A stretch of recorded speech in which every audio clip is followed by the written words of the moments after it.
அன்புக்குரிய இறை மக்களே, இந்த வழிபாட்டுக்கு வந்திருக்கிற உங்கள் அனைவரையும் ஆண்டவர் இயேசு கிறிஸ்துவின் திருப்பெயரிலே வாழ்த்தி வரவேற்கின்றோம். இந்த வழிபாட்டுக்கு ஆரம்பமாக நாம் அனைவரும் கண்களை மூடி ஆண்டவரை நோக்கி பார்ப்போம்.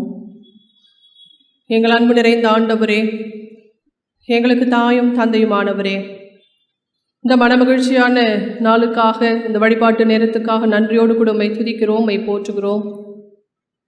ஆண்டவரே, இம்மட்டுமாய் நீர் எங்களை கரம் பிடித்து வழிநடத்தி வருகிறதற்காக உமக்கு நன்றி செலுத்துகின்றோம். இந்த நாளிலும் உம்முடைய திரு சமூகத்திலே உம்முடைய பிள்ளைகளாக எங்களை கூட்டி இணைத்திருக்கிற தயவுக்காக நாங்கள் உமக்கு நன்றி படைக்கின்றோம். நீரே வழி, நீரே வாய்மை, நீரே எங்களுக்கு வாழ்வு.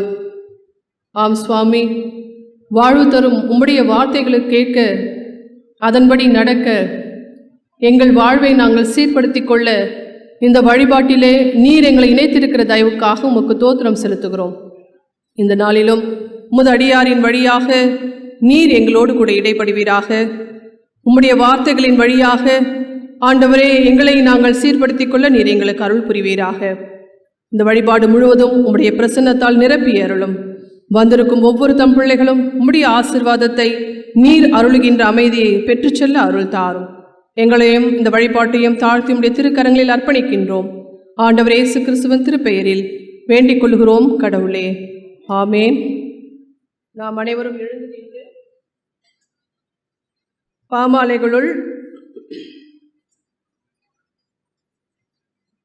15வது பாடல் அலங்கார வாசலாலே என்ற பாடலை அனைவரும் இணைந்து பாடுவோம். பாமாலை எண் 15.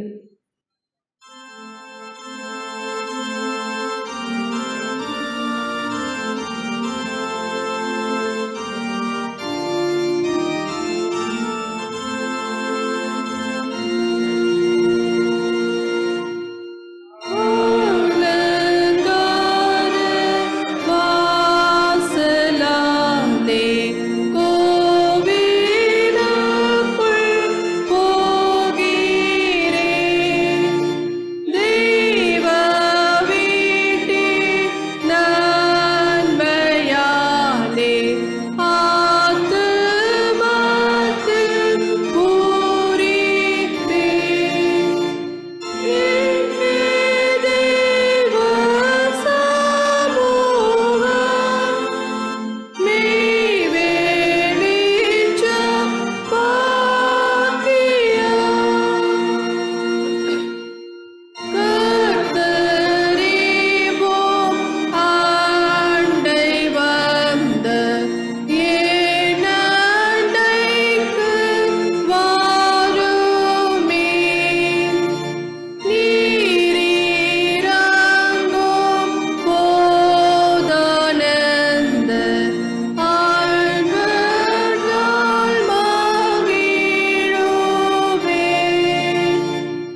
திருவிருந்து ஆராதனை ஆயத்த முறை.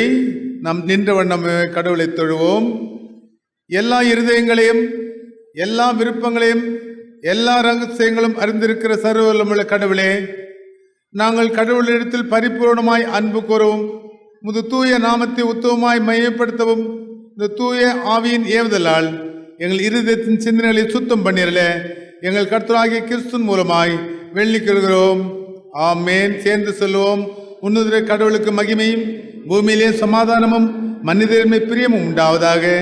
கர்த்தராகிய பராபரனே, பரமராஜாவே, சர்வத்துக்கும் வல்ல பிதாவாகிய கடவுளே, உம்மை துதிக்கிறோம், உம்மை புகழுகிறோம், உம்மை வணங்குகிறோம், உம்மை மையப்படுத்துகிறோம். உம்மை சிறந்த மகிமை நிமித்தம் சோத்திரம் செலுத்துகிறோம். கர்த்தராகிய ஒரே பேரன குமாரனாகிய இயேசு கிறிஸ்துவே, கர்த்தராகிய பராபரனே, பிதாவின் குமாரனே, உலகத்தின் பாவத்தை சுமந்து தேவ ஆட்டுக்குட்டியே, எங்களுக்கு இறங்கும். உலகத்தின் பாவத்தை சுமந்து தீர்க்கிறவரே, எங்கள் ஜெபத்தை ஏற்றுக்கொள்ளும். கடவுளாகிய பிதாவின் வரலாற்றை விட்டிருக்கிறவரே, எங்களுக்கு இறங்கும். நீரே பரிசுத்தர், நீரே கர்த்தர், இயேசு கிறிஸ்துவே கடவுள் ஒருவரே, பரிசுத்த ஆவியோடே கடவுளாகிய பிதாவின் மகிமையிலே உன்னதமானவராயிருக்கிறேன். ஆமேன். நியாயப்பிரமாணத்தையும் தீர்க்க தரிசனங்களையும் நமது ஆண்டவர் தொகுத்து அருளியது.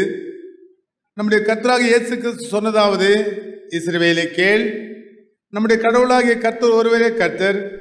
உன் கடவுளாகிய கர்த்தரிடத்தில் உன் முழு இதயத்தோடும், உன் முழு ஆத்மாவோடும், உன் முழு மனதோடும், உன் முழு பலத்தோடும் அன்பு கூறுவாயாக என்பதே பிரதான கற்பனை. இதற்கு ஒப்பாயிருக்கிற இரண்டாம் கற்பனை என்னவென்றால், உங்களிடத்தில் நீங்கள் அன்பு கூறுவது போல பிறரிடத்திலும் அன்பு கூறுவீராக என்பதே. இவைகளிலும் பெரிய கற்பனை வேறொன்றுமில்லை. இரண்டு கற்பனையிலும் நியாயபூர்வமான முழுமையும் தீர்க்க தரிசனமும் அடங்கி இருக்கிறது என்பதே. கர்த்தாவை எங்களுக்கு இறங்கி இந்த குர்ஆனை கைக்கொள்ள. அன்புக்குரியவர்களே, இந்த காலை வழிபாட்டிற்கு வந்திருக்கிற எல்லாரையும் மூவரு கடவுளின் திருப்பெயராலே நாம் வாழ்த்துகிறோம். இன்றைய நாளில் நம்முடைய இறை செய்தியை பகிர்ந்தளிக்கும்படி நம்முடைய குருசேகரத்திலிருந்து ஆயராக தெரிந்தெடுக்கப்பட்டு 16 ஆண்டுகள் சென்னை பேராயத்திலே ஆண்டவருடைய திருப்பணி ஆற்றி வருகிற ஜான் தயானந்தம், அருள்பணி ஜான் தயானந்தம் அவர்கள் வந்திருப்பது நமக்கு மிகுந்த மகிழ்ச்சி. ஆயர் அவர்கள் இப்போது பெங்களூரில் இருக்கிற ஐக்கிய இறையியல் கல்லூரியிலே அவர் முனைவர் படிப்பை அவர் படித்து கொண்டிருக்கிறார். PhD in theology, doctorate in theology படித்து கொண்டிருக்கிறார்.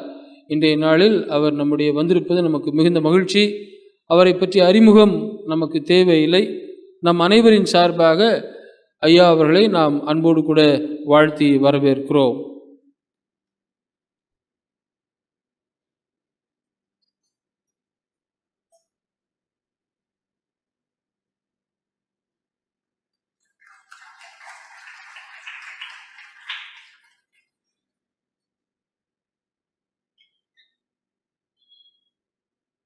இன்றைய நாளில் நமக்கெல்லாம் ஆச்சரியவூட்டும் விதத்திலே வருகின்ற வாரம் 25ஆம் தேதி அருட்பொழிவு வழிபாட்டில் அருட்பொழிவு பெற இருக்கிற வில்சன் ஐயா இன்றைக்கு நம்மோடு கூட இருப்பது நமக்கு மிகுந்த மகிழ்ச்சி. எதிர்பாராத விதமாக அவரை சந்தித்தோம். அவரும் இன்றைய வழிபாட்டிலே நம்மோடு கூட பங்கேற்றிருக்கிறார். நம் அனைவரின் சார்பாக வில்சன் ஐயா அவர்களை நாம் அன்புடன் வரவேற்கிறோம். ஆண்டவர் உங்களுடைய அருள்பணியை, திருப்பணியை ஆசீர்வதிப்பாராக. ஆயர் அருள்பணி ஜான் தயானந்தம் அவர்கள் நமக்கு இறை செய்தியை அளிப்பார்கள். நல்ல கடவுளே, தந்த அருமையான நேரத்துக்காக நன்றி செலுத்துகிறோம். ஆண்டவருடைய நிறைவான அருளும் ஆசீர்வாதமும் எங்களோடு இதுவரைக்கும் இருந்தமைக்காக உமக்கு ஸ்தோத்திரம்.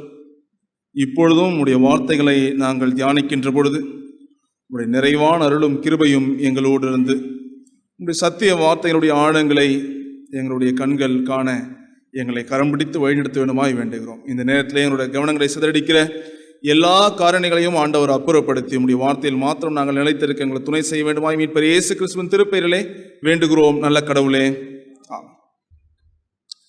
அன்பார்ந்தவர்களே, உங்கள் யாவரையும் ஆண்டவர் இயேசு கிறிஸ்து திருப்பெயரிலே வாழ்த்துகிறேன். கர்த்தர் உங்கள் யாவரையும் ஆசீர்வதிப்பாராக. மிக நீண்ட காலத்துக்கு பின்னர் உங்களை சந்திப்பதிலே மிகுந்த மகிழ்ச்சி. இந்த நாளிலே ஆண்டவருடைய வார்த்தையை பகிர்ந்து கொள்ளவும் வழிபாட்டில் கலந்து கொள்ளவும் அன்போடு என்னை அழைத்த அருமையான போதக பெருமக்கள் அருள்பணி ஜேக்கப் இஸ்ரேல் அவர்களுக்கும் அருள்பணி பூங்குடி அவர்களுக்கும் என்னுடைய மனமார்ந்த நன்றிகளையும் வாழ்த்துக்களையும் தெரிவித்துக் கொள்கிறேன். அருமையான திருமேசையிலே உடன் இருக்கின்ற டீக்கன் அவர்களுக்கும் அருமையான சந்திரனனுக்கும் என்னுடைய மனமார்ந்த வாழ்த்துக்களை தெரிவித்துக் கொள்கிறேன். அருமையான தம்பி நவீனுக்கும் என்னுடைய வாழ்த்துக்கள். இந்த நாளிலே நாம் சிந்திக்கும்படியாக நமக்கு கொடுக்கப்பட்டிருக்கிற செம்பொருள் உண்மையாம் கிறிஸ்துவை நம்புவது.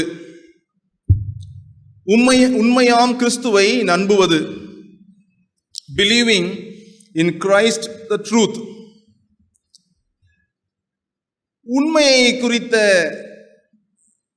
ஆர்வம், வேட்கை எல்லாருக்குமே மிக அதிகமாக உண்டு. எது உண்மையானது என்பதை நாம் மிகுந்த கருத்தோடு கவனத்தோடு அவற்றை எதிர்நோக்குவோம்.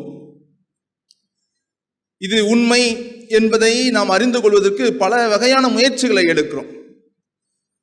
தோமாவும் அந்த கேட்டகரியில தான் வரார். எது உண்மை என்பதை அறிந்து கொள்வதற்கு தான் அதிகமான ஆதாரங்களை அவர் சேகரிக்கின்றார். ஐயத்துக்கு அப்பாற்பட்டதாக உண்மையை எப்பொழுதும் நாம் காண்பதிலே அக்கறை கொள்கிறோம். ஐயத்திற்கு அப்பாற்பட்டதாக இருக்க வேண்டும். There should be no doubt in what we consider as truth. Truth should be something beyond doubt. ஆக ஐயத்தை களைவது, ஐயமின்றி இருப்பது.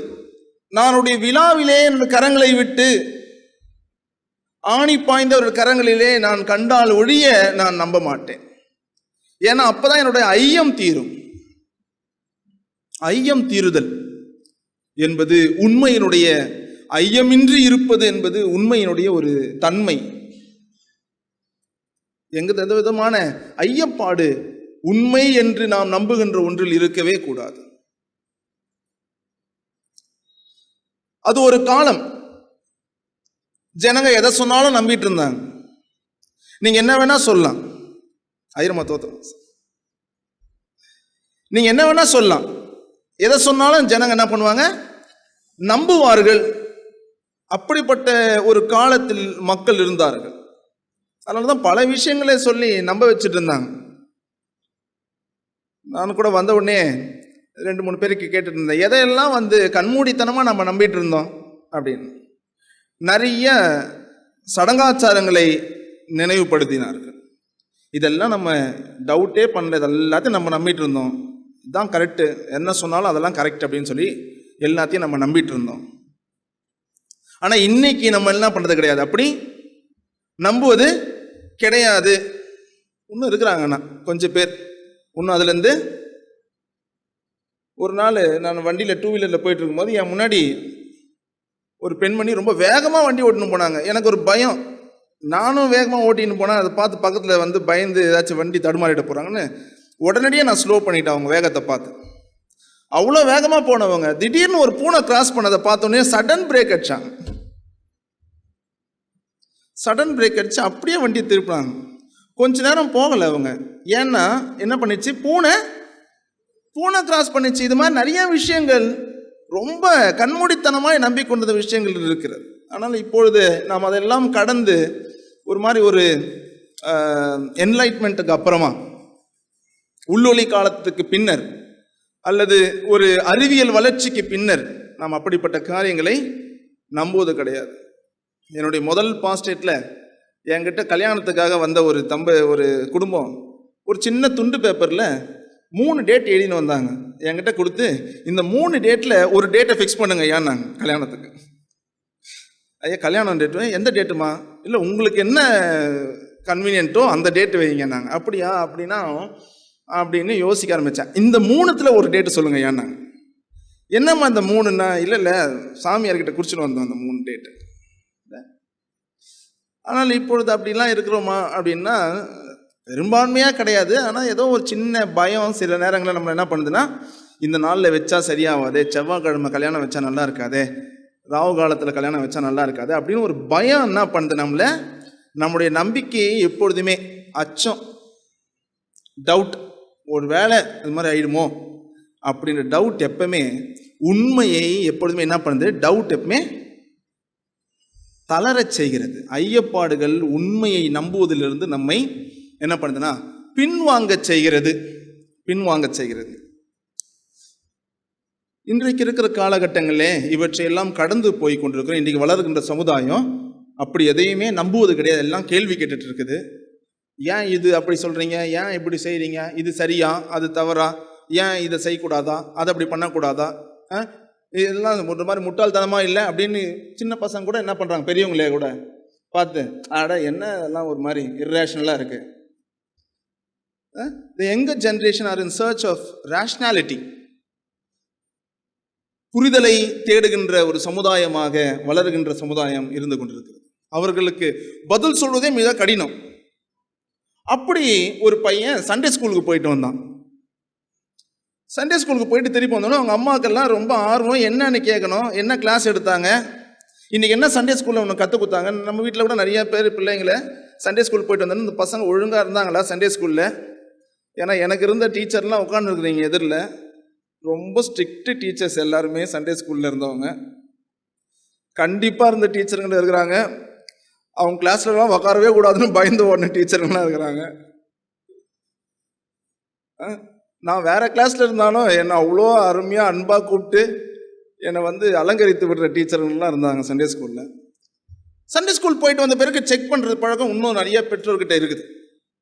பெற்றோர் அப்படி அந்த அம்மா கேட்டாங்களாம், என்னடா இன்னைக்கு கிளாஸில் எடுத்தாங்க சண்டே ஸ்கூலில் அப்படின்னு கேட்டாங்க.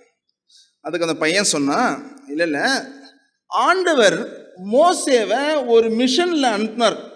அவருக்கு என்ன மிஷன் கொடுத்தாருன்னா, ஜனங்களை எகிப்திலிருந்து காப்பாற்றி கொண்டு வரணும் அப்படின்னு சொல்லிட்டு ஒரு மிஷனில் அவரை அனுப்பிச்சார். அந்த மிஷனில் போன மோசே வெற்றிகரமாக ஜனங்களை கூட்டிகிட்டு வந்தார். அவரோட என்ஜினியருங்களுக்கு ஃபோன் பண்ணி என்ன பண்ணார்னா, செங்கல் மேலே ஒரு பிரிட்ஜு கட்டுங்கன்னு சொல்லி வச்சுருந்தார். அதுக்கேற்ற மாதிரி இவங்க எல்லாம் கரெக்டாக வரதுக்குள்ளார அவங்க செங்கல் மேலே ஒரு பெரிய பிரிட்ஜு கட்டி வச்சுருந்தாங்க. அழகாக அந்த பிரிட்ஜில் எல்லாரையும் கூட்டின்னு வந்துட்டார் மோசே. கூட்டிகிட்டு எல்லாரையும் கிராஸ் பண்ணும் போது என்ன பண்ணார்னா, பேஸுக்கு வாக்கி டாக்கியில் கால் பண்ணி உடனடியாக பாம்பர்ஸில் ஜெட்டு ராக்கெட்ஸு அதெல்லாம் அனுப்புங்கன்னு ஃபோன் பண்ணி சொல்லிட்டார். அவங்க நேராக வந்தாங்க. இவங்க கிராஸ் பண்ணி முடிச்ச பிறகு அந்த பிரிட்ஜ் மேலே பாம்பு போட்டாங்க. அந்த பிரிட்ஜ் என்ன ஆயிடுச்சு, கொலாப்ஸ் ஆயிடுச்சு. அதுக்கப்புறமா அங்கேருந்து வந்த எகிப்தியர்களால் கடந்து வர முடியல. அவங்கெல்லாம் நிறைய பேர் அந்த செங்கடல்லே விழுந்து மறிச்சிட்டாங்க. உடனே அந்த பத்திரமா எல்லாருமே வந்துட்டாங்க. மிஷன் கம்ப்ளீட்டட் அப்படின்னு சொன்னாங்க. அம்மா கேட்டாங்க, உண்மையா சொல்லு, இதுதான் சண்டே கிளாஸ்ல டீச்சர் சொன்னாங்களா அப்படின்னு அம்மா கேட்டாங்க. அதுக்கு அந்த பையன் சொன்னா, நான் சொன்னதே நம்பலையே, என் டீச்சர் சொன்னதை நீ சுத்தமா நம்ப மாட்டேன்னா. எங்க டீச்சர் சொன்னதை நீ சுத்தமா நம்பியிருக்க மாட்டேன். பிள்ளைகள் இன்றைக்கு புரிந்து கொள்ளுதலை, ரேஷனல் திங்கிங்கை டெவலப் பண்ணிட்டு இருக்காங்க. டிஜிட்டலைஸ் வேர்ல்டில் வாழ்ந்துட்டு இருக்கிறாங்க. அந்த காலத்தில் நம்ம என்ன சிந்திக்க இன்றைக்கு அழைக்கப்பட்டிருக்கிறோம்? உண்மையாம் கிறிஸ்துவை நம்புவது, believing in Christ the truth. Truth அப்படின்ற ஒரு சொல் மிக மிக நெருடலான ஒரு சொல். அதை ரொம்ப அழகாக என்ன பண்ண முடியாது, ஒருத்தரும் இங்க இருக்கிற அவ்வளோ பேர்கிட்ட கேட்டாலும் அவ்வளோ பேரும் தனித்தனியா ஒரு புரிதலை சொல்லுவீங்க. ட்ரூத்னா உண்மைனா என்ன? உண்மைனா நான் ரொம்ப யோசிச்சுட்டு இருந்தேன், இப்படி இருக்கணும், அதுல நிறைய விஷயங்களை கிரைட்டீரியா உண்மைனா என்ன டிஃபைன் பண்றதுக்கு. கடைசியில் பார்த்தா திருவள்ளுவர் கம்ப்ளீட்டா சம்பந்தமே இல்லாத ஒரு விஷயத்த உண்மைன்னு சொல்லுவார். வாய்மை எனப்படுவது யாதெனில் யாதொன்றும் தீமை இல்லாத சொல்லல். வாய்மைன்றதை பத்தி வித்தியாசமான ஒரு விஷயத்த சொல்றார். நாம ரொம்ப ஃபேக்சுவலா, எவிடன்ஸ் ஓரியன்டா, ஃபொரென்சிக்கா திங்க் பண்ணி அதுக்கான டெஃபினேஷன் கிடைக்குமா அப்படின்னு யோசிச்சுட்டு இருக்கிறோம். ஆனா திருவள்ளுவர் என்ன சொல்றாருன்னா, தீமை இல்லாத சொல் எல்லாமே வாய்மை என்றார். தீமை இல்லாத ஒருவருக்கு தீமை என்பது அந்த சொல்லால நிகழவே கூடாது. அப்படி ஒரு சொல் தீமையே இல்லாமல் இருந்ததென்றால் அந்த சொல் தான் வாய்மை என்று சொல்றார். கம்ப்ளீட்டா அண்டர்ஸ்டாண்டிங் டிஃப்ரெண்டா இருக்கு. ஆனா இதை ஒரு நாளும் ஒரு சயின்டிஸ்ட் ஏத்துக்கவே மாட்டார்.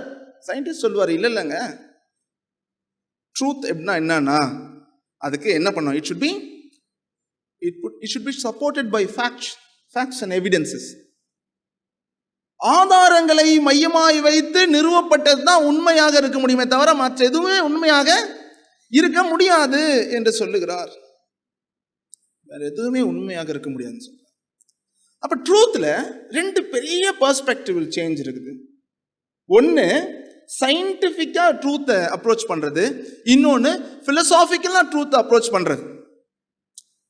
அறிவியல் சார்ந்து உண்மையை வாய்மையை அணுகுவது, மற்றொன்று என்னன்னா மெய்யியல் சார்ந்து பிலோசபி, மெய்யியல் சார்ந்து உண்மையை அணுகுவது.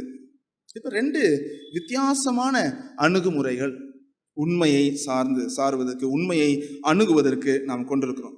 இன்றைக்கு நாம் எந்த அணுகுமுறையிலே உண்மையை அணுகப் போகிறோம் என்றால் மெய்யியல் சார்ந்து. ஏன்னா சமயம் இலக்கியங்கள் எல்லாம் உண்மையை எப்படி அணுகுகிறது? மெய்யியல் சார்ந்து, பிலோசாபிக்கலா தான் அப்ரோச் பண்ணதே தவிர not by the factual evidences. திருமறை நமக்கு காட்டுகின்ற உண்மை என்பது அது ஒரு கருத்து, அது ஒரு கருத்தியல். இன்றைக்கு திருமறையினுடைய அந்த தலைப்பு நம்மை உண்மையையும் கிறிஸ்துவையும் அது நிகரன் பண்ணி, ஈக்குவேட்ஸ், ரெண்டுத்தையும் நிகர் பண்ணி காட்டுகிறது. கிறிஸ்து தான் உண்மை, உண்மைதான் கிறிஸ்து என்று சொல்லி நிகர் செய்கிறது. அத்தகைய உண்மையாய் இருக்கின்ற கிறிஸ்துவையும் கிறிஸ்துவாய் இருக்கின்ற உண்மையை நாம் என்ன பண்ணோம்? நம்ப வேண்டும் என்று நம்மை அழைக்கிறது. இந்த நம்புதல் என்பது நமக்கு ரொம்ப பரிச்சயமான ஒரு சொல். ஏன்னா belief is our foundational thing for Christianity, for any religion that case. நம்பிக்கை என்பது எல்லாத்துக்கும் அடிப்படையானது, எல்லா சமயத்துக்கும் சரி. இன்றைக்கு நாம் புரிந்து கொள்ள வேண்டிய விஷயம், உண்மை என்றால் என்ன, கிறிஸ்துவுக்கு நிகரனாக இருக்கின்ற உண்மை என்றால் என்ன என்பதை இன்றைக்கு நாம் இந்த திருமறை பகுதிகள் வழியாக பார்க்க முற்படுவோம். 3 பகுதியிலுமே ஒரு ஒற்றுமை காணப்பட்டது. அது என்னன்னா, மூலத்திலையுமே பெயர் என்பது மிக முக்கியத்துவப்படுகிறதை நான் படிக்கின்ற பொழுது கவனித்தேன். பெயர், நேம், பெயர் என்பது ரொம்ப முக்கியத்துவப்படுகிறது. இந்த பெயரை மிக அழகாக திருமறை எப்பொழுதுமே அணுகும். ஒரு குழந்தை பிறந்துச்சுன்னா சரி, பழைய ஏற்பாட்டில் பார்த்தீங்கன்னா எப்பவுமே ஒரு குழந்தை பிறந்தால் அந்த குழந்தைக்கு என்ன பேர் வைப்பது என்பதே பெரிய போராட்டமாக இருக்கும் எல்லாம். ஏன்னா என்ன பேர் என்பது அதுக்கு ஒரு பெரிய அர்த்தம் இருக்க வேண்டும். என் பையன் இன்னைக்கு வரைக்கும் கேட்டுட்டே இருக்கிற ஒரு கேள்வி, எனக்கு யார் பேர் வச்சா? நீங்க வச்சிங்களா? தாத்தா வச்சாரா? இப்படிப்பட்ட பேரை யார் வச்சீங்க? கொஞ்சம் ஃபேன்சியா பேர் வச்சிருக்க கூடாதா? இல்ல சின்னதா ஜாக், மேக்ஸ் இப்படின்னு நாய்க்குட்டிக்கு பேர் வைக்கிற மாதிரி ஃபேன்சியா பேர் வச்சிருக்க கூடாதா? ஐயோ சாரி, யாராச்சும் ஜாக்குன்னு பேர் வச்சுங்க கோச்சிக்கு போறீங்க, ஃபேன்சியா பேர் வைக்க கூடாதா என்று சொல்லி இன்னைக்கு வரைக்கும் என்னடா பேர் அவனுக்கு?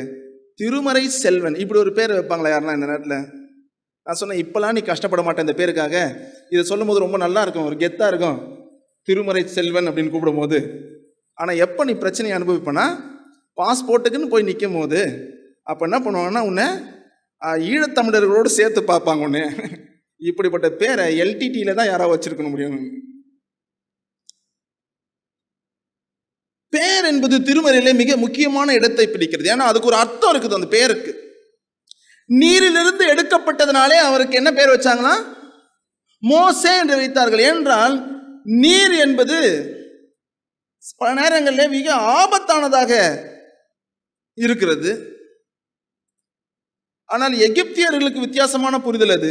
ஏன்னா அது ஜீவ நதி, அவர்களுக்கு, எகிப்தியர்களுக்கு அது ஜீவ நதி. ஆனால் யூதர்களுக்கு சமுத்திரம் என்பது மிக வித்தியாசமான புரிதலை கொண்டது. அது ஆழம் என்கிறதுனாலே அதை எதனோடு அடையாளப்படுத்தி கொண்டார்கள்? தீமையின் தோற்றத்தோடு அதை அடையாளப்படுத்தி கொண்டார்கள். ஆழம் என்பதனாலே அதை தீமையின் தோற்றத்தோடு, அதனுடைய ஆழம் என்னன்னு தெரியாத, தண்ணீருடைய ஆழம் என்னன்னு தெரியாதனால தீமையின் தோற்றத்தோடு அதை தொடர்புபடுத்தினார்கள். அதனால்தான் எப்பவுமே இந்த கடல் என்பது மிக முக்கியத்துவம் பெறுகிறது திருமறையிலே. புதிய வானம் புதிய பூமியில எது இருக்காதா? எல்லாம் புதுசா இருக்குமா, ஆனா எது மட்டும் இருக்காதான் சுத்தமா? கடல் என்பது புதிய வானம் புதிய பூமியிலே, திருவெளிப்பாட்டினுடைய கடைசியிலே எல்லாம் புதிதாக்கப்படுகிற போது அங்க என்ன இருக்காது? கடல் இருக்காது. கடல் என்பது கடல் பயணம் என்பது ரொம்ப முக்கியமான ஒரு பயணம். கடல் பயணம் அச்சத்தை தந்தது சீடர்களுக்கு. ஐயோ மடிந்து போகிறோமே போதகரே, எங்களை காப்பாற்றும் என்று சொல்லி அச்சத்தை தந்தது, வாழ்வின் திகிலை ஊட்டியது. ஆனால் அந்த நீரிலிருந்து எடுக்கப்பட்டதுனாலே, வாழ்வே இல்லாத எகிப்தின் அடிமைத்தனத்திலிருந்து, இங்கிருந்து மரணித்து தான் நாங்கள் அழிந்து போவோம், இங்கிருந்து உயிரோடு இந்த எல்லையை தாண்டுவதற்கு வாய்ப்பே இல்லை என்கின்ற நிலையில் இருக்கின்ற பொழுது நீரிலிருந்து ஒரு வாழ்வு எடுக்கப்பட்டது என்பதை அடையாளப்படுத்துகின்ற வண்ணமாக அவருக்கு என்ன பெயர் சூட்டப்பட்டது? மோசே. இந்த வாழ்வற்ற பூமியிலிருந்து எங்களை வாழ்வுக்கான பூமிக்கு அழைத்து செல்ல போகின்ற ஒரு நபர் என்பதனாலே அவருக்கு மோசே என்று பெயரிடப்பட்டது. பெயர்கள் மிக மிக முக்கியமானது. இந்த மோசே ஆகையினால என்ன விருப்பப்படுறாருன்னா, இந்த நபருடைய பேர் என்ன, என்னை அழைக்கின்ற நபருடைய பேர் என்ன, இவருக்கு என்ன, எப்படி பேர் சொல்லி இவர் கூப்பிடுறது, இவருடைய பேருடைய அர்த்தம் என்ன என்பதை மிக கவனமாய் அவர் கேட்கின்ற பல தருணங்கள் உண்டு திருமறையிலே. ஆனால் for the surprise of Moses, God reveals God's own name in this chapter 34. 34 யாத்திராகமம் 34 அதிகாரத்திலே ஆண்டவர் அவருடைய பெயரை வெளிப்படுத்துகின்றார். இங்க இருக்கும்போது அது அழகு தெரிய மாட்டேங்குது. திருவிவிலியத்திலே இருந்தாலும் சரி, நான் திருவிவிலியத்தை படிக்கிறவன், திருவிவிலியத்திலே இருந்தாலும் அதனுடைய அழகு வெளிப்பட மாட்டேங்குது. ஆனால் எபிரேயத்தில் அதனுடைய அழகு மிக அழகானது. ஏன்னா 2-3 சொற்கள் பயன்படுத்தப்படுது இந்த இடத்துல. ஒன்று, பல தெய்வங்கள் இருக்கிறார்கள், ஆனால் நான் தான் உங்கள் ஆண்டவர், வேற எந்த தெய்வத்தையும் நீங்கள் வணங்கக்கூடாது. இதுக்கும் அதுக்கு என்ன வித்தியாசம்? அங்கே தெய்வம் என்ற சொல்லுக்கும் இந்த ஆண்டவர் என்ற சொல்லுக்கும் என்ன வித்தியாசம், வேறுபாடு இருக்கிறது? ஆங்கிலத்திலே பார்க்கிற பொழுது காட் என்கின்ற அந்த சொல்லுக்கும் ஐ ஆம் த லார்ட் அப்படின்னும் போது என்ன அர்த்தம், வித்தியாசம் இருக்கிறது என்பதை நாம் முற்று நோக்கினோம் என்றால், கிரேக்கத்திலே ஏல் என்கின்ற சொல்லை அந்த தெய்வங்களுக்கும் கடவுள் என்கின்ற அந்த காட் அப்படின்ற சொல்லுக்கும் பயன்படுத்துகிறார்கள். இந்த ஆண்டவர் லார்ட் என்று சொல்லப்படுகின்ற இந்த தமிழ் மொழிபெயர்ப்பில் வர ஆண்டவருக்கும் ஆங்கிலத்தில் இருக்கிற லார்ட் அப்படின்னு சொல்லுக்கும் யாவே என்கின்ற சொல்லை பயன்படுத்துகிறார்கள். ஏன் இதை மறைக்கிறார்கள்னா, தம்பி ஓல்ட் டெஸ்ட்மெண்ட் MTH முடிச்சிருக்கிறார், முதுகலை முடிச்சிருக்கிறார் உள்ள நவீன். அடுத்த வாரம் அவருக்கு ஆர்டினேஷன். அவர் ஓல்ட் டெஸ்ட்மெண்ட்ல படிச்சிருக்கிறாரு. என்ன படிச்சிருக்கிறாரு? இந்த யாவே அப்படின்ற சொல்லு சொல்லக்கூடாத சொல்லுது, சொல்லக்கூடாது, உச்சரிக்க கூடாது, யாரும் உச்சரிக்க கூடாது. அதனால்தான் எங்கேயுமே திருமறையில யாவே என்கின்ற எபிரேய சொல்லுக்கு பதிலாக என்ன பண்ணுவாங்கன்னா அதை அடோனாயின் ஒரு சொல்லாக மாற்றி போடுவார்கள். அடோனாய் என்ற சொல்லாக மாற்றி போடுவார்கள். சொல்லக்கூடாத சொல். அப்படிப்பட்ட சொல்லுக்கு இங்கு அர்த்தம் வெளிப்படுத்தப்படுகிறது. மிக அழகான ஒரு பகுதி. அப்பொழுது ஆண்டவர் முன்னையில் கடந்து செல்கையில் ஆண்டவர் இரக்கமும் பரிவும் உள்ள இறைவன் விளக்குகிறார், அவருடைய பேரை விளக்குகிறார். 5ஆம் வசனம் சொல்லுது, ஆண்டவர் மேகத்திலிருந்து இறங்கி வந்து அங்கே அவர் பக்கமாய் நின்று கொண்டு ஆண்டவர் என்ற பெயரை அறிவித்தார். அவருக்கு என்ன அறிவிக்கிறாரு? இங்க ஆண்டவர்னு இருக்குல்ல, அவர் என்ன ஹீப்ருல சொல்றாருன்னா யாவே அப்படின்னு அறிவிக்கிறார். அப்படின்னு சொல்லிட்டு இந்த யாவேன்னா அர்த்தம் என்ன, அதனுடைய அழுத்தம் ஆழம் என்ன அப்படின்னு சொல்றாரு.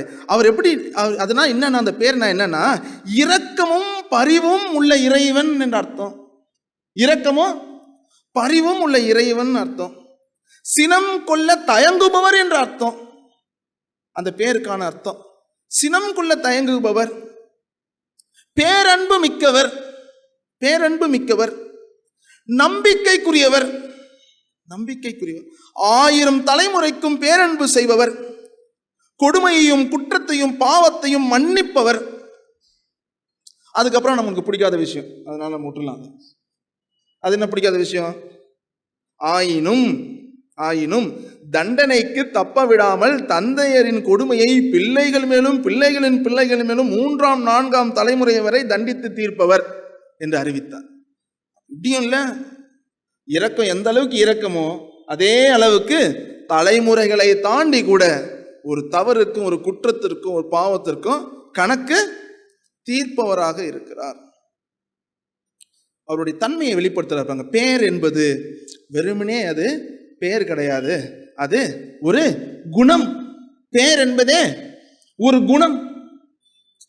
நிறைய நேரங்கள் இது பேரை வச்சுக்கிறாங்க, அந்த பேருக்கு ஏற்ற மாதிரி இருக்கிறாங்க பாருங்க. உனக்கு எல்லாம் யாரா உத்தமன்னு பேர் வச்சா?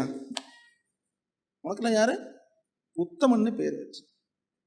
சில பேர் சொல்லுவாங்க, ஏங்க பேருக்கு ஏற்ற மாதிரியே இருக்கிறாங்க, ராஜான்னு பேர் வச்சிங்க, ராஜா தாங்க. அன்புன்னு வச்சிங்க, அன்பு தாங்க, அன்பு தாங்க. அந்த பேருக்கு ஏற்ற மாதிரி பிள்ளைங்க அது. ஆம்பளை பசங்க பேரே சொல்லுங்கிறேன் பாருங்க. அப்புறம் கனின்னு வச்சிங்க பாருங்க, கனின்னு வச்சிங்க பாருங்க, அதுக்கு ஏற்ற மாதிரி இந்த பிள்ளை கனிங்க. அவ்வளவு நல்ல குணம். குணவதி, நிறைய அது மாதிரி பேர்லாம் இருக்குது. குணவதி அப்படின்ற ஒரு பேர் ரொம்ப விருப்பமான பேர். என்ன பேருக்கு ஏற்ற மாதிரி ஒரு அர்த்தம் பாருங்க. அது மாதிரி சொல்லலான்னு வைப்பேன். அப்புறம் நிறைய பேர் இருக்கீங்க, விட்டுட்டுங்க பேர் கோச்சக்கூடாது, நிறைய பேர் பேரை விட்டுட்டேன். பேருக்கு ஏற்ற பேர் என்பது ஒரு குணநலனை அது அடக்கியது, குணநலனை அடக்கியது. அடிப்படையில் இந்த திருமறை பகுதி நம்ம காட்டுகிற வெளிச்சம் என்ன? பேர் தன்மையும் ஒருங்கே செல்ல வேண்டும். உண்மையினுடைய அடிப்படை செய்தி என்னன்னா இன்டெகிரிட்டி, ஒருமனப்பாடு. உண்மையினுடைய அடிப்படை செய்தி என்னது? ஒருமனப்பாடு. அது ஒருமனப்பட்டு இருக்கும், இன்டெகிரேட்டா இருக்கும். அதுல எந்த விதமான பிளவுகள் இருக்காது, பிரிவினைகள் இருக்காது. உண்மையில இன்றைக்கு ஒன்று நாளைக்கு ஒன்று போல் ஒரு உண்மை என்றாலும் என்ன பண்ணாது, தென்படாது. நான் இருக்கிறவராகவே இருக்கிறேன் என்கிறது அவருடைய திருப்பெயரின் அர்த்தம்.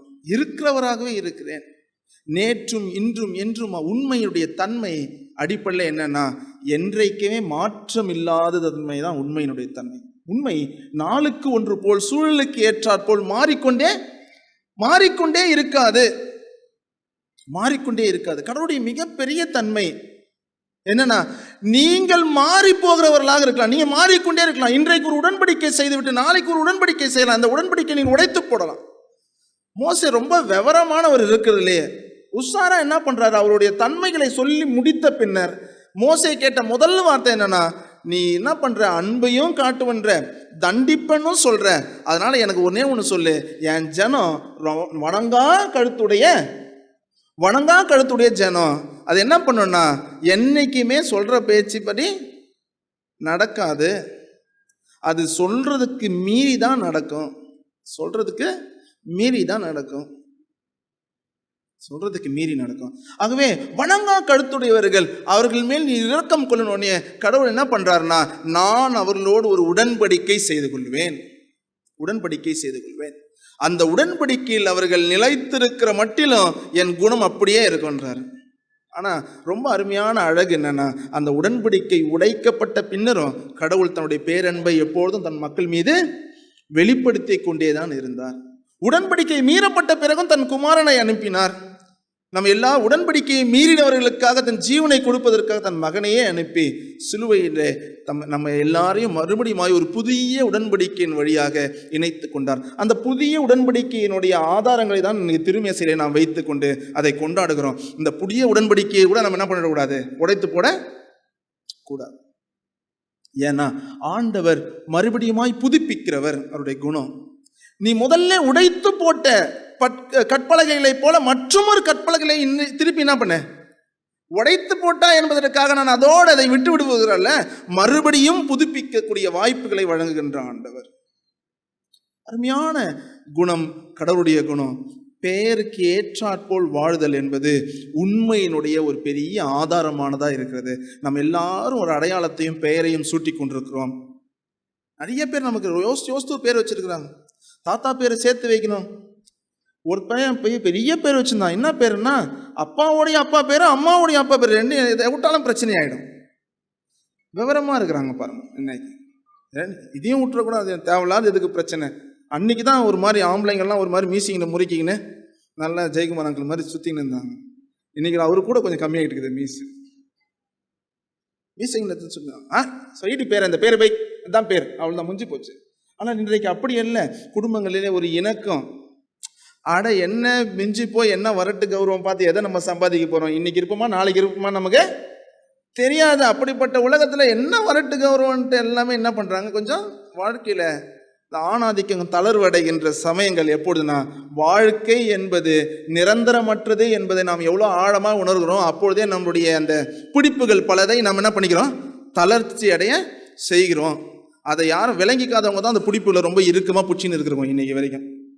அவங்க நம்புறதில்லை வாழ்க்கை என்பது அது நிரந்தரமற்றது என்பதை அவர்கள் நம்புவது கிடையாது. அதனால ரொம்ப இறுக்கமாக சில பிடிப்புகளை பிடிச்சுன்னு இருக்கிறாங்க இன்னைக்கு வரைக்கும்.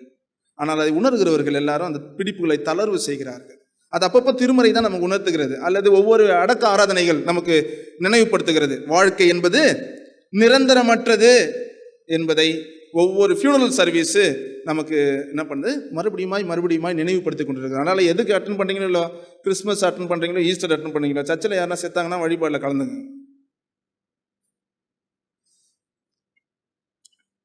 பெயர்கள் மிக முக்கியம். பெரிய பேர் வச்சுக்கொண்டு எல்லாம் சேர்த்து தாத்தா பேர், அந்த தாத்தா பேர், இந்த தாத்தா பேர், அப்பா பேர், எல்லா பேரும் இருக்குது. அதில் கேட்டால் இதெல்லாம் சேர்த்து வைக்க. ஏன் சேர்த்து வைக்கிறோம்? அந்த குணங்களையும் அந்த ஆசீர்வாதத்தையும் அந்த குழந்தை பெற்றுக்கொள்ள வேண்டும் என்பதாக. உண்மை என்பது அது ஒரு மனப்பாட்டுடையது. Truth is something that's very integrative, not disintegrated. பிரிந்திருந்தால், டிஸ்இன்டெகிரேட்டடாக இருந்தால், உடைந்து போயிருந்தால் அது உண்மை அல்ல, அது பொய். இன்றைக்கு ஒன்று, நாளைக்கு ஒன்று, இங்கு ஒன்று, அங்கு ஒன்று, அவரிடத்தில் ஒன்று, இவரிடத்தில் ஒன்று என்று அது மாறிக்கொண்டே இருக்கும். சூழலுக்கு ஏற்றாற்பு. நேத்தனப்பா சொன்னேன், இல்லை நான் எப்போ சொன்னேன் உங்ககிட்ட, இல்லை நான் சொல்ல, அது நான் இல்லைங்க, அது நீங்கள் வேற யாரையோ கேட்டிருக்கீங்க. இல்லை, மாறிக்கொண்டே இருக்கும். பட் உண்மை என்பது எந்த நிலையிலும் அது என்ன பண்ணாது, மாறவே மாறாத ஒரு இசைவுத்தன்மை, ஒருங்கிணைப்பல் இருக்கும். இரண்டாவது, உண்மை என்பது அது கடந்து கொண்டே இருக்கும். உண்மை என்பது கடந்து கொண்டே இருக்கும். ஒரே இடத்துல அது அடைத்து வைக்க முடியாது. உண்மையை ஒரே இடத்துல அடைத்து வைக்க முடியாது. அதனால சொல்லுவாங்க, ஏங்க கத்திரிக்காய் முத்துனா எங்க வந்துதான் ஆகணும், கடை தெருவுக்கு வந்து. என்னைக்குமே உண்மை என்ன பண்ணிட முடியாதுங்க, ஒரு யாரும் மறைச்சு வைக்க முடியாது. என்னைக்கு இருந்தாலும் உண்மை என்ன பண்ணிடுங்க, தூக்கி போட்ட பந்து மாதிரி மறுபடியும் வந்து தான் தீரும். அது என்னைக்குமே தன்னை ரிவீல் பண்ணிக்கும். ஏன்னா அது ஒரு இடத்துல சிக்காது. உண்மை என்பது போய் ஒரு இடத்துல சிக்கணுங்க.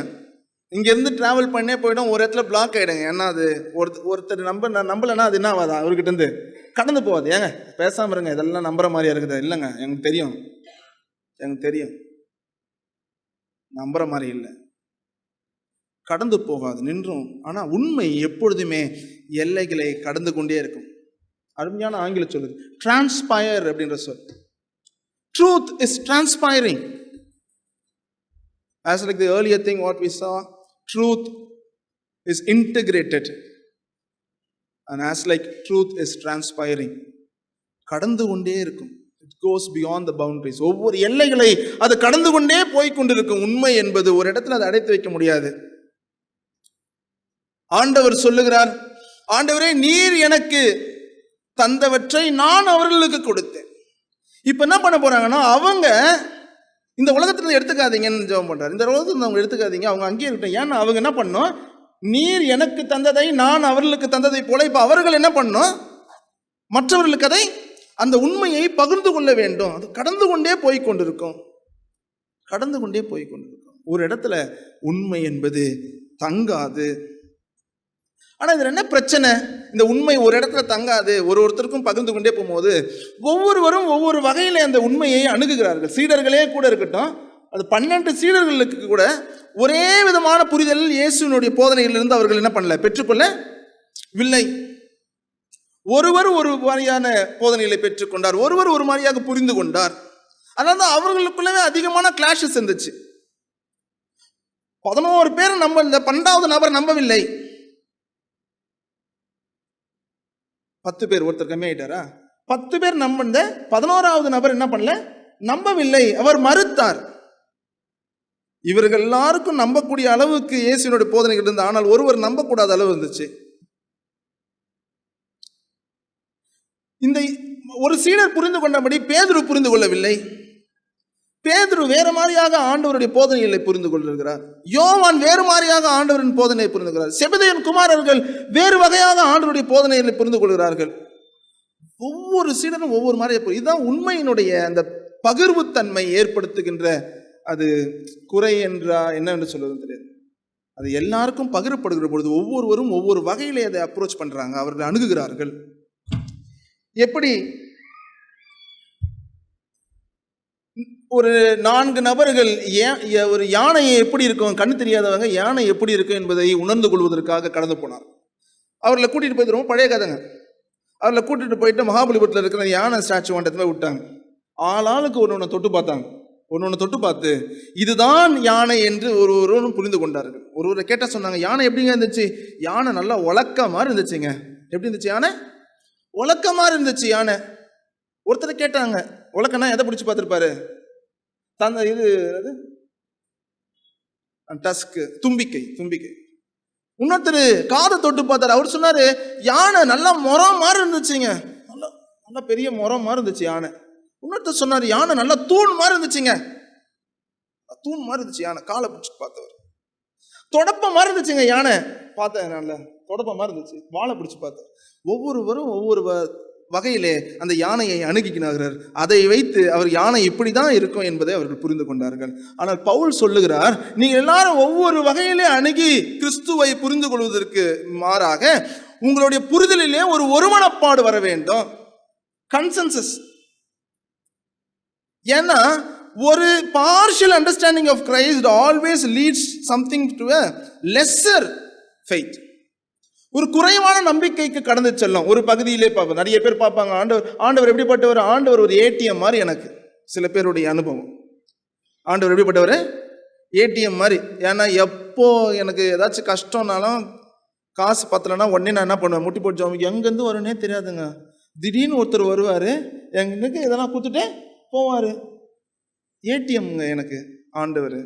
நடந்து போயிட்டே இருந்தாங்க, திடீர்னு பார்த்தா கீழே ஒரு 500 நோட்டு இருந்துச்சு ரோட்டில், ஏடிஎம். அங்கே ஒருத்தர் அதை விட்டுட்டு கஷ்டப்பட்டுன்னு இருக்காரு. அந்த 500 ரூபாயை பேக்கெட்டில், கிழிஞ்சு போன பேக்கெட்லேயே எங்கேயோ வச்சுட்டு மறந்து போய் கீழே வச்சுட்டு போயிட்டு என்ன பண்ணுறது, அந்த 500 ரூபாயை முக்கியமாக மருந்து வாங்குறதுக்காக வச்சிருந்த காசு தொலைஞ்சு போச்சுன்னு சொல்லிட்டு அவஸ்தைப்பட்டுக்கிறாரு. ஆனால் இங்கே ஒருத்தர் எடுத்துட்டு என்ன சொல்கிறாருன்னா, ஆண்டவர் எவ்வளோ பெரிய ஆசீர்வாதம் கொடுத்தாருங்க எனக்கு.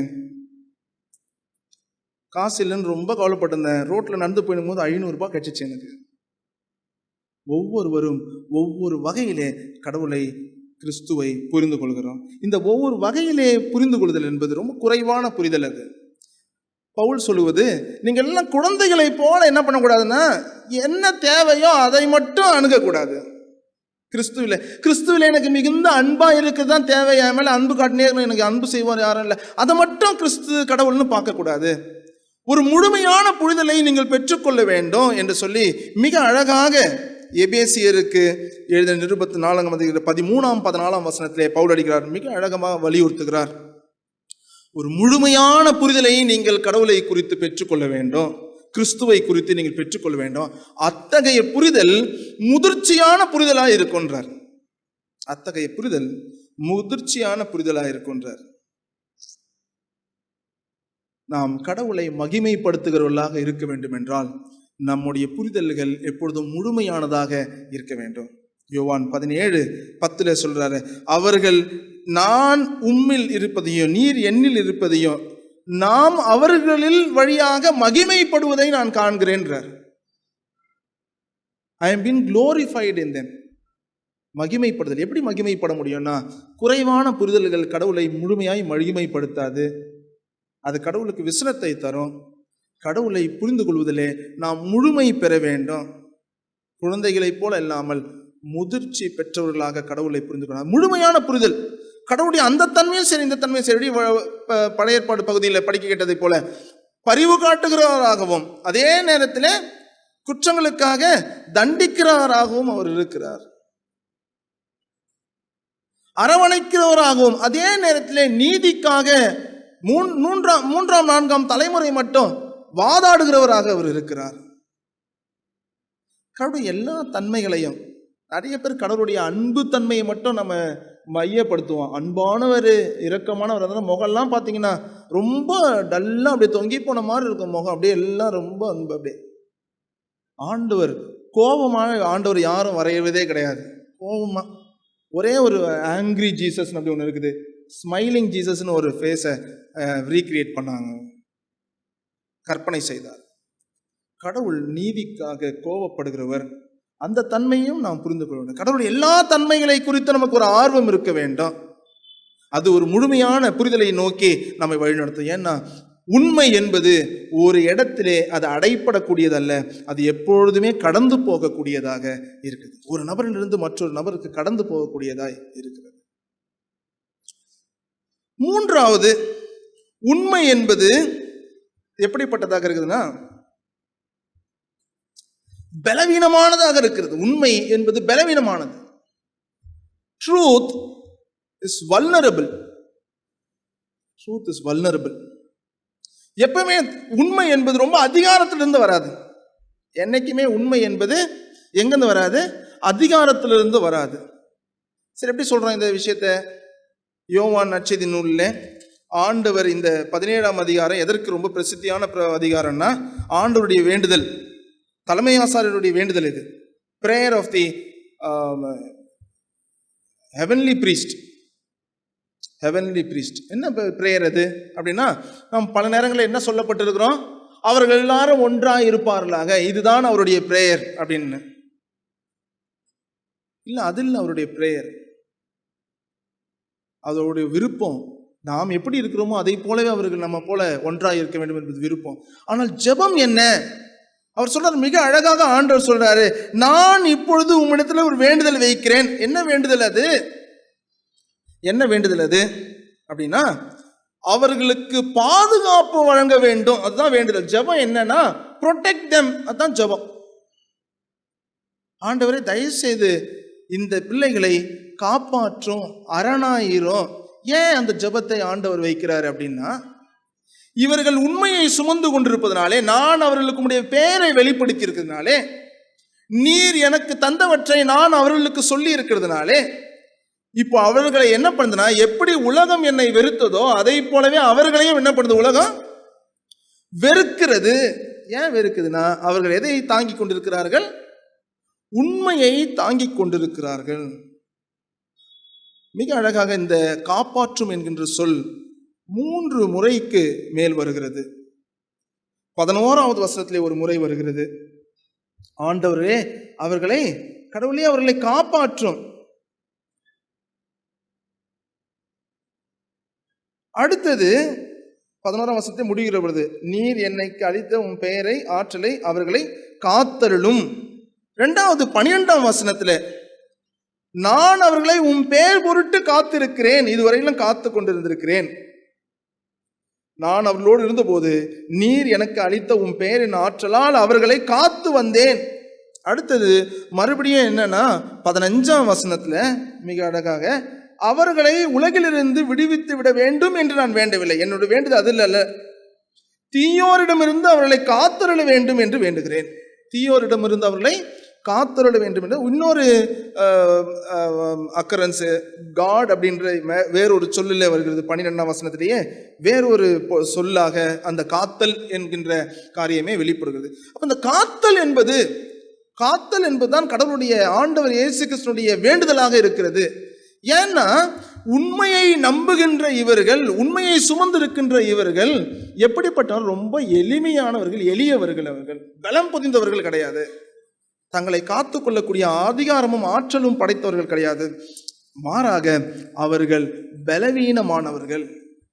ஆகவே தீமையின் கரங்களிலிருந்து அவர்களை காத்து கொள்ளும். இதுதான் ஆண்டவர் வைக்கின்ற மன்றாட்டு. உண்மை எப்பொழுதுமே பலம் பொதிந்ததாக வருவதில்லை. பொய்கள் எப்பொழுதும் பலம் பொதிந்ததாக வரும். Lies comes with, the false notions comes with all kind of authority and power. ரொம்ப அரசாணையோடு வரும். பொய்களை உண்மையாக்குவதற்கு தான் எது தேவைப்படுதுன்னா, அதிகமான சத்தம் தேவைப்படுகிறது. பொய்களை உண்மையாக்குவதற்கு தான் அத்தாட்சிய அதிகாரம் என்கின்ற முத்திரை தேவைப்படுகிறது. பொய்களை உண்மையாக்கத்தான் சிங்காசனங்கள் தேவைப்படுகிறது. உண்மைகளை உண்மை என்று நிரூபிப்பதற்கு எது தேவையில்லை? அத்தாட்சிகளோ முத்திரைகளோ சிங்காசனமோ தேவையில்லை. அது எல்லாராலையும் நம்பப்படும். ஏன்னா ஆண்டவரே கடவுளிடத்தில் கேட்கிற போது என்ன கேட்கிறான்னா, அவர்கள் இப்பொழுது நீர்தான் என்னை அனுப்பினீர் என்பதையும் உம்மிடத்தில் வந்ததை தான் நான் சொல்லுகிறேன் என்பதை அவர்கள் நம்புகிறார்கள் என்று சொல்லுகிறார். கட்டாயத்தின் பேரில் அல்ல, அவர்களே ஏற்றுக்கொண்டதின் பேரில் சொல்லுகிறார். இப்போ உண்மைகள் பொய்கள் தான் கட்டாயப்படுத்தப்படுமே தவிர உண்மைகள் என்னால் என்ன பண்ணப்படாது, கட்டாயப்படுத்தப்படாது. நீங்கள் நம்பினா நம்பலாம். பல நேரங்களில் நமக்கு அது விருப்பம் இல்லாததாக இருக்கிறதால we are very closely associated with or attracted by the lies. பொய்களை குறித்து மிகுந்த அக்கறையோடு அதை என்ன பண்ணுறோம், அணுகுகிறோம். ஏன்னா அது ரொம்ப அழகாக இருக்குது, பொய் ரொம்ப ப்ளீஸிங்காக இருக்கிற உள்ளத்துக்கு. ஏன்னா அது பொய் இல்லை, அதனால ரொம்ப சந்தோஷமாக அது கேட்கும் போதே. ஏன்னா அது நம்மளை பற்றி இருக்காது, எப்போவுமே உண்மை நம்மளை பற்றி இருக்கும், பொய் எப்பவுமே அடுத்தவங்களை பற்றி இருக்கும். அவர் மாதிரி தெரியுமா, நிஜமாவா, என்னவா நினச்சிருந்தேன் நானே, இப்போதான் தெரியுது இல்லை. we easily we surrender ourselves to lies. ஏன்னா அது ரொம்ப அழகாக இருக்குது, ஏன்னா அது மற்றவங்களை பற்றி இருக்குது. உண்மைகள் எப்பொழுதுமே நம்மை பற்றி இருக்குது, அது ரொம்ப கசப்பாக இருக்குது. உண்மைகள் எப்போதுமே நம்மை பற்றி இருக்குது, அது கசப்பாக இருக்குது. அதனால அதை நம்ம ஏற்றுக்கொள்வதில்லை. எண்ணிக்கை அளவிலும் கூட பொய்க்கு தான் அதிகமான என்ன இருக்குது, சப்போர்ட்டர்ஸ் இருக்கிறாங்க, மெஜாரிட்டி இருக்குது. ஆனால் உண்மை எப்பொழுதுமே அது மைனாரிட்டிஸ்குள்ளே தான் ஒழிஞ்சுன்னு இருக்குது. சின்ன கூட்டத்தில் தான் உண்மை ஒளிந்து கொண்டிருக்கும். பொய்யை பரப்புவதற்கு அதிகமான எண்ணிக்கையும் கூட்டமும் இருக்கும். ஏன்னா அது அதிகாரத்தோடு தொடர்புடையதாக இருக்குது, அதனால் அது கூட்டம் இருக்கும். உண்மை கூட அதிகாரம் இருக்காது, அதனால எப்பொழுதுமே அதில் கூட்டம் இருக்காது, குறைவாக இருக்கும், எண்ணிக்கையில் குறைவாக இருக்கும். அதனால என்ன பண்ணா, இந்த உலகம் அவர்களை வெறுக்கும். உலகம் அவர்களை வெறுக்கும். ஏன்னா they believe this truth by their own choice. தங்களுடைய விருப்பத்தின்படி இந்த உண்மையை அவர்கள் நம்பினார்கள், கட்டாயத்தின் பேரில் அல்ல. தங்களுடைய விருப்பத்தின்படி இந்த உண்மையை அவர்கள் நம்பினார்கள். நீர்தான் எனக்கு போதித்தீர் என்பதையும் உம்மிடத்திலிருந்து நான் பெற்றுக்கொண்டதுதான் அவர்களுக்கு நான் சொன்னேன் என்பதையும் அவர்கள் நம்புகிறார்கள், இப்பொழுது நம்புகிறார்கள். ஆகவே அவர்களை காப்பாற்றும், அவர்களை காப்பாற்றும். 3 தலைப்புகள் மத்தியிலே இந்த பெருந்தலைப்பை நாம் தியானிக்கின்றோம். 1, உண்மை என்பது கிறிஸ்துவும் உண்மையும் நிகரானவர்கள். எப்படி இந்த உண்மைக்கான தன்மைகளை நாம் பல வகைகளிலே கடவுளோடு தொடர்புபடுத்தி பார்த்தோமோ, எப்படி உண்மை என்பது அது ஒரு ஒருங்கிணைந்த ஒன்றாக இருக்கிறதோ, பிளவுபட்ட ஒன்றாக அல்லாமல் ஒருங்கிணைந்த ஒன்றாக இருக்கிறதோ, அதை போல கிறிஸ்து பிளவுபட்டவராக இல்லாமல் ஒருங்கிணைந்தவராக இருக்கிறார். கடவுள் பிளவுபட்டவர்களாக இல்லாமல் எந்நேரமும் ஒரே தன்மை உடையவராகவே இருக்கிறார். அது பிள்ளைகள் கடந்து போனாலும், உதைத்து போட்டு போனாலும், உடன்படிக்கை உடைத்து போட்டாலும் அவர்கள் மீது அன்பு பாராட்டுகிறவர்களாக, மறுபடியும் மறுபடியும் அவர்களை அரவணைக்கின்றவர்களாக, அவர்களை நோக்கி தேடி வருவதாக இருக்கின்றார். பெயருக்கேற்ற குணநலன்கள் உடையவராக இருக்கின்றார். உண்மை என்பது அது ஒருங்கிணைந்த ஒன்று. It is an integrated self. உண்மை என்பது டிரான்ஸ்பைரிங், கடந்து கொண்டே போகக்கூடியது, எல்லாம் பரவக்கூடியது. உண்மை என்பது எப்படி ஒரு மாவுல புளிப்பு என்பது போடப்படுகிறதோ அப்படி கிறிஸ்தவர்கள் இந்த உலகத்திலே போடப்படுகிறார்கள். அவர்கள் சிறிய அளவில் இருந்த அவர்களுடைய அந்த செய்தி தான் இன்றளவுக்கும் கடந்து நம் மத்தியிலே வந்திருக்கிறது. ஏன்னா பரப்பி கொண்டிருந்தார்கள், ப்ரொக்ளைம் பண்ணிட்டு கொண்டிருந்தார்கள். உண்மை என்பது ஒரு இடத்திலே சிறைப்படக்கூடியது அல்ல, அது கடந்து போகக்கூடியதா இருக்கிறது. இந்த கடந்து போகக்கூடியதில் இருக்கிற ஆபத்து என்னன்னா, ஒவ்வொருவரும் ஒவ்வொரு வகையிலே அதை புரிந்து கொள்வதற்கான ஆபத்து இருக்கிறது. அப்போ it becomes a very complete thing when we all come in one consensus. நம்ம எல்லாருடைய புரிதலும் ஒருமனப்படுகிற பொழுது அதுல ஒரு முழுமை வருகிறது. இந்த ஒருமனப்பாடு எப்படி வரும்? இன்னொருத்தவங்க என்ன அதை பத்தி யோசிக்கிறாங்க, இவங்க என்ன யோசிக்கிறாங்க என்பது எல்லாவற்றையும் நம்ம என்ன பண்ணோம், உள்வாங்கி அவற்றை திருமறையின் சத்தியத்தோடு தியானிக்க வேண்டும். இன்னும் கூடுதலான புரிதலை நோக்கி நாம் நகர்ந்து கொண்டிருக்க வேண்டும். இல்லை தெரிஞ்ச புரிதல் போதும், இது போதும், கடவுளை பற்றி நான் இவ்வளோ தெரிஞ்சுக்கிறது போதும். இல்லை, தினந்தோறும் திருமறையை நாம் படித்து தியானித்து இன்னும் ஆழமான கருத்துக்களை நாம் திருமறையிலிருந்து கற்றுக்கொள்ள வேண்டும். உண்மை என்பது, கிறிஸ்து என்பது கடந்து கொண்டே போகக்கூடியவராக இருக்கிறார். நம்மை புதிய எல்லைகளுக்கும் புதிய புரிதல்களுக்கும் நம்மை வழிநடத்துகிறவராக இருக்கிறார். புதிய எல்லைகளுக்கும் புதிய புரிதல்களுக்கும். மூன்றாவது, உண்மை என்பது ரொம்ப அது வீக்கானதாக, it's vulnerable and always been victimised in the history. எப்பொழுதும் உண்மை. அது போலவே கிறிஸ்து என்பவர் வரலாற்றிலே நசுக்கப்பட்டவராக, உடைக்கப்பட்டவராக, பீந்து சிலுவையிலே தொங்கவிடப்பட்டவராகவே இருக்கின்றார். Very weak. ஆனா பட் என்னன்னா, it triumphs over every kind of powers and principalities. எல்லா விதமான அதிகாரங்களையும் தூரைத்தனங்களையும் அது கடந்து வெற்றி பெறக்கூடிய தன்மை உண்மைக்கு உள்ளது. என்னதான் அது எளிமையா வீக்கா இருந்தாலும் சரி, இவற்றை எல்லாம் கடந்து ஜெயிக்கக்கூடிய ஆற்றல் உண்மைக்கு உள்ளது. கிறிஸ்து இவற்றை எல்லாம் கடந்து ஜெயிக்கக்கூடிய தன்மை உடையவராக இருக்கிறார். அதுதான் கிறிஸ்துவையும் உண்மையும் இந்த நாளுடைய தலைப்பு நிகர் செய்கிறது. It equates Christ and the truth. And it calls us to believe in Christ, the truth. அப்படிப்பட்ட கடவுளை, கிறிஸ்துவை, மீட்பரை நம்ப நம்மை அழைக்கிறது. இதை நம்புகிறோம் என்றால் என்ன, எப்படி நம்ப முடியும்னா, நானும் என் பெயருக்கு ஏற்ற, என் அடையாளங்களுக்கு ஏற்ற, எனக்கு தரிக்கப்பட்டிருக்கிற அடையாளங்களுக்கு ஏற்ற ஒரு வாழ்க்கையை நான் வாழுகிற பொழுது, I express an integrity in my life. என்னுடைய வாழ்விலே ஒரு ஒருங்கிணைவை நான் வெளிப்படுத்துகிறேன். அப்பொழுது அது உண்மையினுடைய வெளிப்பாடு. So we demonstrate that I believe in the truth that is Christ. இரண்டாவது, நான் எப்பொழுதுமே இதை ப்ரோக்ளைம் பண்ணுகிற பொழுது, கடத்தி கொண்டு போகிற பொழுது, எல்லைகளை கடந்து அதை கொண்டு செல்கிற பொழுது, நான் அந்த உண்மையை நம்புகிறேன் என்ற அர்த்தம். நான் அப்படியே மூடி வச்சுக்கிறேன். முதல்ல உண்மையை யாரும் என்ன பண்ண முடியாது, பெட்டிக்குள்ள போட்டு, it cannot be encapsulated in any way. It should be proclaimed. உண்மை என்பது அது பகிரப்பட வேண்டும், கடந்து போக வேண்டும். அப்பொழுது நாம் அதை நம்புகிறோம் என்பது வெளிப்படும். மூன்றாவது, உண்மை நாம் நம்புகிறோம் என்றால் நாம் அதிகாரத்தின் வழியாக அவற்றை அல்லாமல், not with the power and authority, but with meekness and humility, அதன் வழியாக நாம் இந்த உண்மையை கொண்டு போகிற போது தான் அது உண்மை என்கிறதே அத்தாட்சி பெறுகிறது. It has been certified only when it is very meek and humble. Not that which comes with power and authority can be defined as truth.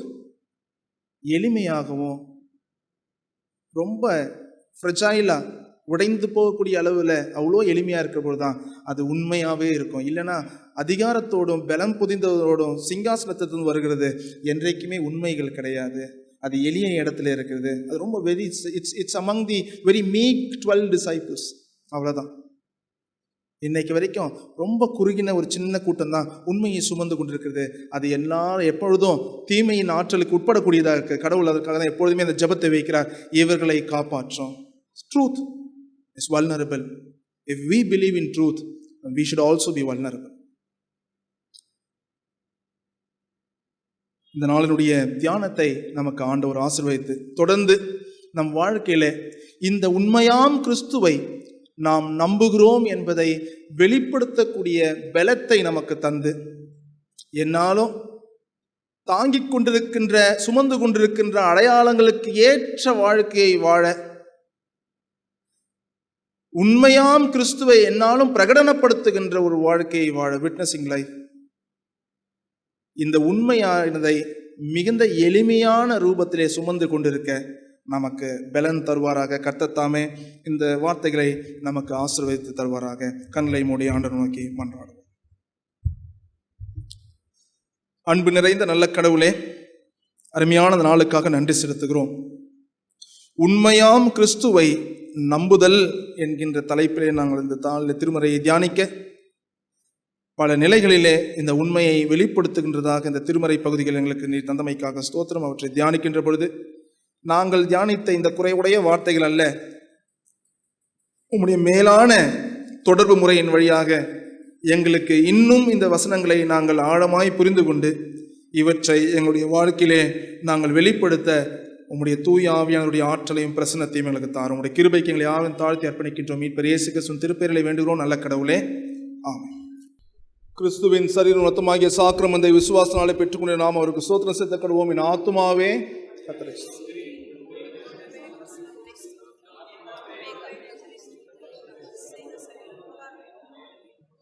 சர்வ வல்லமையுள்ள கடவுளே, பரமபிதாவே, உமது நேசகுமாரன் ஆண்டவருமாகிய இயேசு கிறிஸ்துக்குள் எங்களை உமது பிள்ளைகளாக ஏற்றுக்கொண்டு அவருடைய விலைமதியாக திருச்செயல் நிமித்தமாக ஞான ஆகாரத்தால் எங்களை போஷித்திருக்கிறீர்.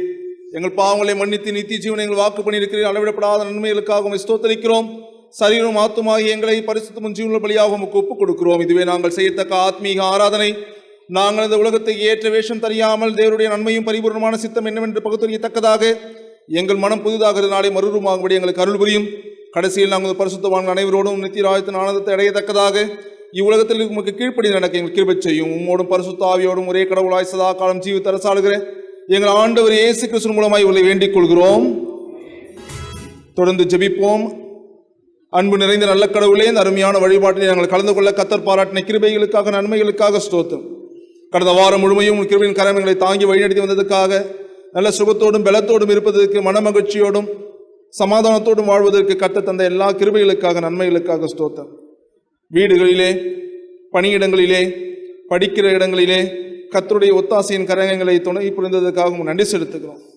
நன்றி எழுதலோடு உங்களுடைய சமூகத்தை நாங்கள் தேடி வர கர்த்தர் பாராட்டின நன்மைகளுக்காக, உங்களுடைய கிருபைகளுக்காக, உங்களுடைய வழிநடத்துதலுக்காக ஸ்தோத்திரம். ஆண்டவரே, இந்த வழிபாட்டில் கலந்து கொள்ள இயலாமல் போனவர்களுக்காக மன்றாடுகின்றோம். உங்களுடைய நிறைவான கரமும் ஒத்தாசையும் பலமும் சுகமும் அவர்களோடு இருந்தவர்களை பாதுகாத்து வழிநடத்தும் மன்றாடுகின்றோம். என்ன காரணங்களுக்காக இந்த வழிபாட்டில் கலந்து கொள்ள இயலாமல் போனதோ அவற்றை எல்லாம் மாற்றி கர்த்தர் அவர்களுக்கு நல்ல சுகத்தையும் பலத்தையும் மன நிம்மதியும் சமாதானத்தையும் சந்தோஷத்தையும் தந்து நிறைவான பலத்தோடு வழிபாட்டிலே கலந்து கொள்ள கர்த்தர் அவர்களை பலப்படுத்த வேண்டும் மாத்திரம் மன்றாடுகின்றோம். வழிபாட்டில் கலந்து கொண்ட ஒவ்வொரு குடும்பங்களையும் உங்களுடைய நிறைவான கருத்துக்குள்ளாக ஏற்று வழிநடத்தியரும். குடும்பத்தின் தேவைகளை சந்தியும். பெரியவர்கள் முதல் சிறியவர்கள் வரையிலும் யாவரோடும் நிறைவான கரம் ஒத்தாசையும் இருக்க வேண்டுமாத்து வேண்டுகிறோம். பணி செய்கின்றவர்களை ஆண்டவர் ஆசீர்வதித்தருளும். ஓய்வு பெற்ற வயதில் மூத்தவர்களை ஆண்டவர் உடைய திருக்கரத்தினாலே ஆசீர்வதித்து பலப்படுத்தியருளும். படிக்கிற, கல்லூரி செல்கின்ற, வேலை பார்க்கின்ற வாலிப பிள்ளைகளை ஆண்டவர் ஆசீர்வதித்தருளும். பள்ளி படிக்கின்ற சிறு பிள்ளைகளை ஆண்டவர் ஆசீர்வதித்தருளும். சிறு குழந்தைகளை ஆண்டவர் உடைய திருக்கரத்தில் பலப்படுத்தியருளும். மகப்பேறுவின் காலத்தில் இருக்கிற பெண்களை ஆண்டவர் ஆசீர்வதித்தரலும். நோய்வாயின் படுக்கையில் இருக்கிறவரை கர்த்தர் பலப்படுத்தி ஆசீர்வதித்தரலும். திருமணத்துக்காக காத்து கொண்டிருக்கிற பெண் பிள்ளைகளையும் ஆண் பிள்ளைகளையும் ஆண்டவர் ஆசீர்வதித்து அவர்களுக்கு ஏற்ற வாழ்க்கை துணை நிறைவாய் கட்டட்டு தாரும். உங்களுடைய நிறைவான கரம் எங்களுடைய திருச்சபையோடும் திருச்சபையின் ஊழியங்களோடு நிறைவாயிருந்து எப்பொழுதும் உங்களுடைய அறிவிக்கின்ற திருச்சபையாக உங்களுடைய உடலின் அங்கங்களாக நாங்கள் செயல்பட கர்த்தர் எங்களை பலப்படுத்தி வழிநடத்தும் மாத்து வேண்டுகிறோம். உண்மையாம் கிறிஸ்துவை அறிந்து கொள்ளுதல் என்று நாங்கள் தியானிக்கின்ற பொழுது தொடர்ந்து நாங்கள் எங்கள் வாழ்விலே இந்த உண்மையாம் கிறிஸ்துவை வெளிப்படுத்தவும் எங்களுக்கு நீர் துணை செய்தவர்களுமா வேண்டுகிறோம். இந்த திருச்சபையின் போதகர்களுக்காக வேண்டுகிறோம். கர்த்தர் அவர்களை ஆசீர்வதித்து அவருடைய குடும்பங்களை பலப்படுத்தி வழிநடத்தும் மாத்திரம் மன்றாடுகின்றோம். அவருடைய பிள்ளைகளையும் ஆண்டவர் ஆசீர்வதித்து முடிக்க திருக்கரத்தினாலே காத்துக்கொள்ளும் வழிநடத்த நல்ல சுகத்தையும் பலத்தையும் ஆரோக்கியத்தையும் பிள்ளைகளுக்கு நிறைவாய் தந்து கல்வியிலே சிறந்து விளங்க கர்த்தர் அருள் பாராட்டோடு மாத்திரம் மன்றாடுகின்றோம். அருமையான இந்த இரு ஆண்டவருடைய திருப்பணியை செய்கின்ற தம்பதியினர்களை கர்த்தர் பலப்படுத்தி என்னாலும் திருச்சபைகளிலே நிறைவான அருளையும் கர்த்தருடைய ஆசீர்வாதத்தையும் வெளிப்படுத்த ஆண்டவருடைய சித்தத்தை தன்னுடைய திருப்பணியின் மூலமாய் வெளிப்படுத்த கர்த்தர் அவர்களுக்கு பலத்தை தர வேண்டும் மாத்திரம் வேண்டுகிறோம். திருமேசையிலே பணியாற்றுகின்ற அருமையான டீக்கன் அவர்களுக்காகவும் அருமையான திரு சந்திரண்ணன் அவர்களுக்காகவும் வேண்டுகிறோம். கர்த்தர் இருவரையும் பலப்படுத்தி ஆசீர்வாதத்தரும் நிறைவான அருளும் கிருபையும் அவர்களோடு இருந்து காத்து வழிநடத்தட்டும். ஆண்டவர் அடுத்த வாரம் ஆயருக்காக அருட்பொழிவு பெறுகின்ற அருமையான சகோதரனுக்காக வேண்டுகிறோம். நவீன் வில்சனையும் ஆண்டவர் பலப்படுத்தி ஆசீர்வதித்தலும் அவருடைய படிப்பையும் ஆண்டவர் ஆசீர்வதித்து இந்த பேராயத்திலே சிறந்த முறையிலே பணியாற்ற கர்த்தர் அவர்களுக்கு உம்முடைய தெய்வீக அழைப்பை தந்து பலப்படுத்தி அவரை கிருபையாய் உம்முடைய வழிநடத்தலே நீர் வழிநடத்த வேண்டுமாத்து வேண்டுகிறோம். திருச்சபையினுடைய பாடகர் குழுவினருக்காக இசைக்கருவியில் வாசிக்கிறவர்களுக்காக வேண்டுகிறோம். கர்த்தர் அவர்களை ஆசீர்வதித்தலும் இந்த வழிபாட்டை ஒரு சிறந்த முறையிலே நாங்கள் யாரும் உணரவும் உம்மை போற்றவும் அவர்கள் துணை செய்கிற எல்லா தாளந்துகளையும் கர்த்தர் பலப்படுத்தி வழிநடத்த மாற்ற வேண்டுகிறோம். தொடர்ந்து அவர்களை ஆசீர்வதித்துக்கொள்ளும் காத்துக்கொள்ளும் உடைய கிருபை அவர்களோடு நிறைவாக இருக்கட்டும். ஆலயத்தின் பணியாளர்களுக்காக வேண்டுகிறோம். ஆண்டவர் அவர்களை ஆசீர்வதித்தலும் அவருடைய குடும்பங்களை ஆசீர்வதித்தலும் அவருடைய தேவைகளை சந்தியும் நிறைவானுடைய அருளும் கிருபையும் அவர்களோடு இருந்து ஆலயத்தின் பணிகளை செய்கிற பொழுது எந்த நிலையிலும் அவருக்கு பலவீனப்பட்டோ தோய்விடாத வண்ணம் கர்த்தர் அவர்களுக்கு நிறைவான அருளையும் ஆசீர்வாதத்தையும் தந்து காக்க வேண்டுமா மன்றாடுகின்றோம். நம்முடைய கிருபைக்கு எங்களை யாவரையும் தாழ்த்துகிறோம், அர்ப்பணிக்கின்றோம். நம்முடைய நிறைவான அருள் எங்களோடு இருந்து எப்பொழுதும் எங்களை காத்து வழிநடத்த வேண்டுமாய் மீட்பர் இயேசு கிறிஸ்துவின் திருப்பெயரிலே வேண்டுகிறோம். நல்ல கடவுளே, என் ஆத்மாவே கர்த்தரை ஸ்தோத்திரி, என் முழு பரிசுத்த நாமத்தை ஸ்தோத்திரி. என் ஆத்மாவே கர்த்தரை ஸ்தோத்திரி. இறையாசையை பெற்றுக்கொள்வோம். எல்லா புத்திக்கும் மேலான கடவுளுடைய சமாதானம் உங்களோடு இருந்து நீங்கள் கடவுளையும் குமாரன் நாதர் ஆண்டவர் இயேசு கிறிஸ்துவை பற்றிய அறிவிலும் அன்பிலும் நிலைத்திருக்கும்படி உங்கள் இருதயத்தையும் சிந்தையும் காக்க கடவுது. தந்தை, மைந்தன், தூய ஆவியும் ஆகிய சரண புரிந்த கடவுளுடைய ஆசீர்வாதம் உங்களுக்குள்ளே இருந்து எப்பொழுதும் உங்களோடு நிலைத்திருக்க கடவுது.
ஆண்டவர் உங்களோடு இருப்பாராக. பேரமைதியோடே சென்று வர கடவோம்.